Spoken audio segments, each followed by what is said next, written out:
Pourquoi on ne peut pas nier que les cathédrales gothiques comme Notre-Dame de Paris ont été construites par les ennemis jurés des catholiques, les païens polythéistes féminins sacrés? Alors je ne te donnerai que 3 arguments, car j'estime qu'ils suffisent largement. Le premier argument, c'est pourquoi veux-tu qu'un culte aussi machiste et misogyne que le catholicisme érige ses plus beaux monuments en l'honneur d'un personnage féminin? Ça n'aurait aucun sens, il faut bien le comprendre. Est-ce que tu te rends compte qu'il existe 57 cathédrales Notre-Dame en France? De plus, dans la Bible, la maman de Jésus n'est pas un personnage si important. C'est Marie-Madeleine qui est le personnage féminin le plus important de la Bible et de la chrétienté.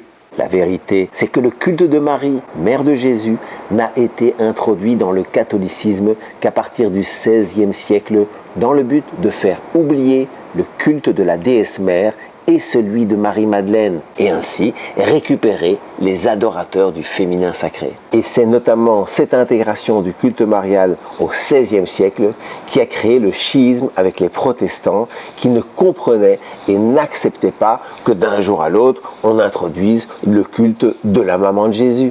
L'argument numéro 2, c'est le mot gothique. Alors, vous connaissez l'histoire officielle qui estime répondre à la question d'où vient le mot gothique. Elle est tellement ridicule. En fait, ce qu'ils disent, c'est que gothique était un mot utilisé par les Italiens pour critiquer l'art qui a surtout commencé en France, l'art gothique, et du coup, ça faisait référence aux Goths qui étaient considérés par les catholiques comme des barbares. Donc ils parlaient de l'art barbare. Et en fait, les Français auraient gardé ce nom. C'est ridicule. Pourquoi est-ce que les futurs Français auraient gardé une insulte pour désigner leurs plus beaux et leurs plus grands monuments? Franchement, non. L'art gothique, c'est l'art des descendants des Goths.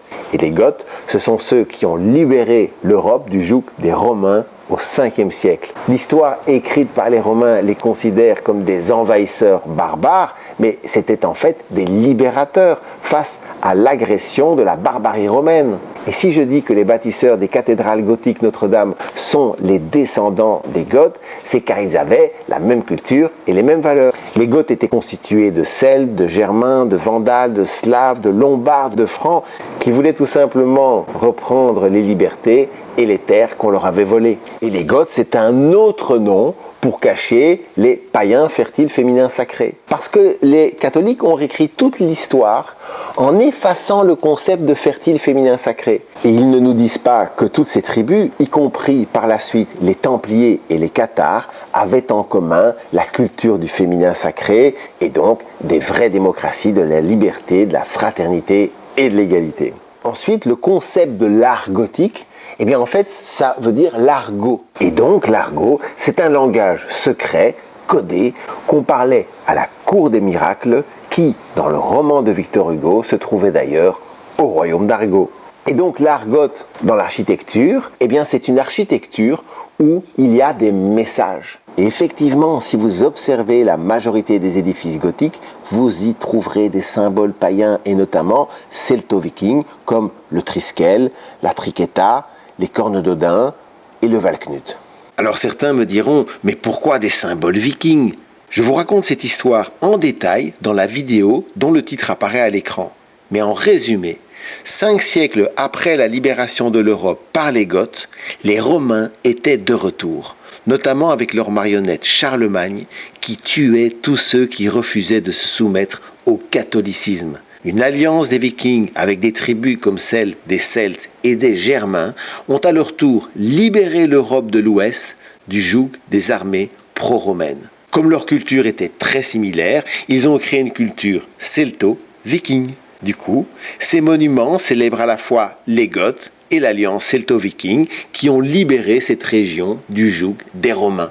D'ailleurs, les premiers édifices gothiques apparaissent vers les années 1130-1150, c'est-à-dire à l'époque où les Templiers étaient les maîtres de l'Europe. C'étaient les seuls qui avaient l'argent et le pouvoir nécessaires pour construire des édifices aussi majestueux que les cathédrales gothiques. Mon troisième argument, c'est le roman de Victor Hugo, Notre-Dame de Paris. Victor Hugo vivait à une époque où la France était une dictature totale, une dictature catholique bien sûr. Si tu critiquais l'Église ou quoi que ce soit, eh ben, c'était fini pour toi. Donc il fallait faire très attention. Victor Hugo était un initié, c'est-à-dire qu'il connaissait le grand secret au sujet du kidnapping du féminin sacré par le patriarcat. En effet, je n'en parle presque pas dans cette vidéo, mais le plus important des secrets de notre civilisation judéo-chrétienne, c'est que Marie-Madeleine et Jésus prônaient une culture 100% à l'opposé de la culture catholique actuelle. Rome a kidnappé le vrai christianisme qui mettait en avant la gnose, les connaissances pour tous, l'égalité homme-femme et la tolérance pour la transformer en son contraire. Pour laisser des traces de cet énorme mensonge sans trop avoir d'ennui, il a écrit ce roman qui est une énorme métaphore pour parler non seulement du fait que Notre-Dame est bien païenne, celtique, viking, féminin sacré, mais aussi pour parler du hold-up du vrai christianisme de Marie-Madeleine et de Jésus.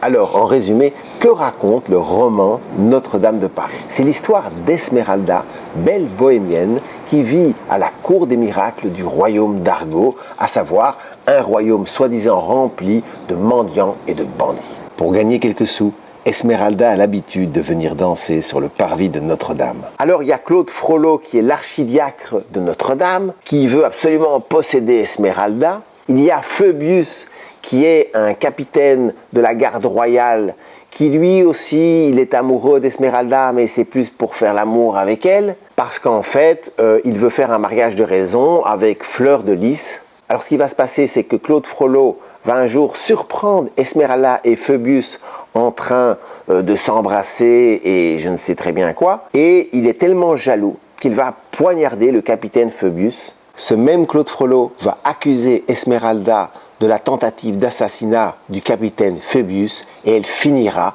pendue sur la place publique. Et puis il y a Quasimodo, le sonneur des cloches de Notre-Dame, horrible, complètement déformé, qui est le seul qui aime vraiment Esmeralda. Alors, ça, c'est la façade. Esmeralda représente, symbolise à la fois Notre-Dame de Paris et aussi le christianisme originel féminin sacré de Marie-Madeleine. Ainsi, tout le monde veut posséder Esmeralda, y compris Claude Frollo. Claude Frollo représente le clergé catholique, effectivement, qui a donc essayé d'assassiner Phœbius, capitaine de la garde. Cela fait référence à la tentative d'assassinat d'Henri III par un jésuite, à la suite duquel on va accuser à tort les païens celto-vikings christianisme féminin sacré. Ce qui va déclencher un nouvel épisode de l'Inquisition catholique en France, pendant lequel tous ceux qui refusaient de se soumettre à la culture-religion mortifère du catholicisme seront cruellement éliminés. L'histoire officielle nous parle de 2 siècles de guerre contre les protestants, mais la vérité, c'est que c'était aussi et surtout une extermination de tous ceux qui continuaient de pratiquer la culture-religion du féminin sacré, et notamment en Normandie et en Bretagne. Cet archidiacre Claude Frollo est très attiré par Esmeralda. Il la désire au plus profond de lui-même, mais comme c'est un religieux, il n'a pas droit au plaisir de la chair. Et donc cet amour se transforme en haine, comme, excusez-moi, mais la haine du clergé catholique pour les femmes, et surtout pour les femmes libres.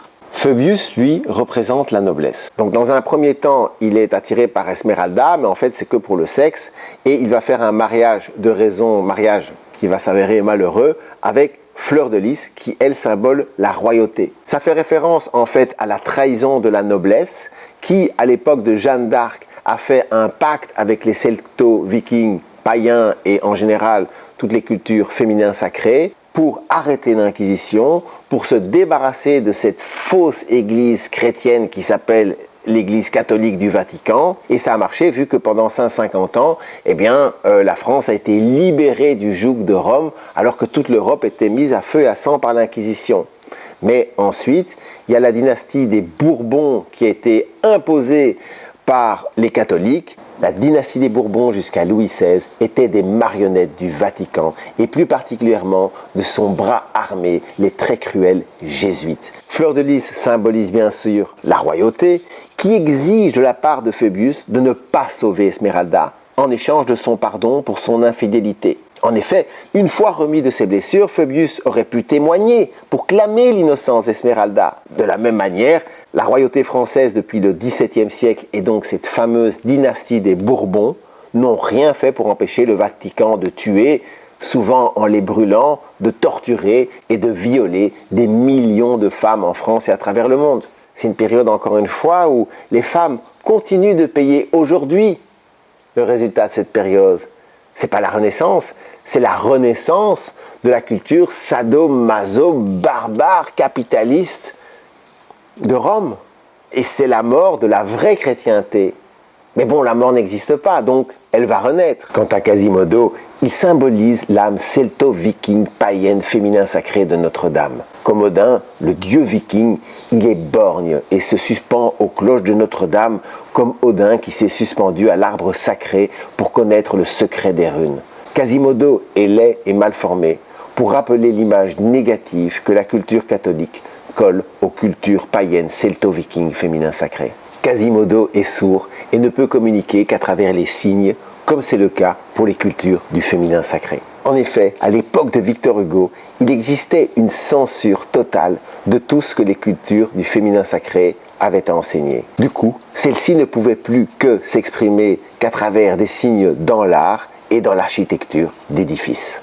Et si vous étudiez les cathédrales gothiques, vous allez retrouver plein de symboles païens, féminins, sacrés, principalement celto-vikings. Je rajouterai au dossier du roman de Notre-Dame de Paris qu'il fut mis à l'index par le Vatican 3 ans après sa sortie. C'est-à-dire que les catholiques n'ont pas le droit de le lire.